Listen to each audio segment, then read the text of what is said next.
There we go. Guess if it's not recorded, it never happened. This is not a case of the cover-up being worse than the crime. Actually, what Trump did by inviting the Russians to invade our elections was worse than what Benedict Arnold did when he invited the British to invade West Point. But Benedict Arnold's plan was discovered before it could be executed, and still the colloquial term for traitor is a Benedict Arnold.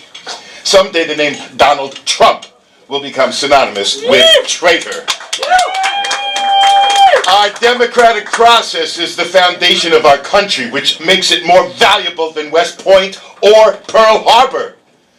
You can rebuild a military base, but when democracy is destroyed, there's no guarantee it will ever be restored. Inviting Russia to invade our democracy was exactly like Donald Trump inviting the Japanese to invade Pearl Harbor. So imagine an alternate historical Donald Trump running in an imaginary 1940 presidential election against Franklin Roosevelt, who he calls Crippled Franklin.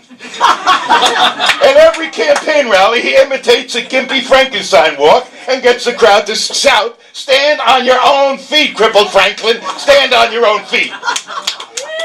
Now, the historical Donald, he owns hotels and golf resorts in Japan, which has acquainted him with the emperor and the military dictatorship. They always loan him money which he never has to pay back. The Japanese also have films and photos of Donald in a hot tub being peed upon by geisha girls. Now, he is as fearful of those being revealed as he is of his treason being revealed. Trump suggests to his Japanese friends that an attack on Pearl Harbor would throw the upcoming elections his way, and then as president, he would lift the oil and steel embargo that Crippled Franklin had imposed on them. Because Trump has agents in Hawaii because they're investigating Crippled Franklin's birth certificate or something. And so they do a little Navy investigation. A few weeks later at a campaign stop, a reporter asks Trump about a Japanese air attack on Pearl Harbor. Trump responds, "Fake news! There was never an attack on Pearl Harbor. But if there are Japanese planes bombing Pearl Harbor, I just want to say, Japan, if you're listening, could you guys bomb Crippled Franklin's boat?" Just kidding, not kidding, just kidding, joking, just kidding. He then leads the crowd in a 5-minute round to bomb Crippled Franklin and also bomb Ugly Eleanor. The next day, Roosevelt is giving his Day That Will Live in Infamy speech when a Republican congressman jumps up and shouts, "You lie!" The Republicans vote down Roosevelt's declaration of war on Japan, saying they will instead hold congressional hearings to see if, in fact, there even was a Japanese attack on Pearl Harbor, rather than the spontaneous combustion of the Pacific Fleet, which is what they suspect. When the elections are held, Donald Trump becomes the President of the United States.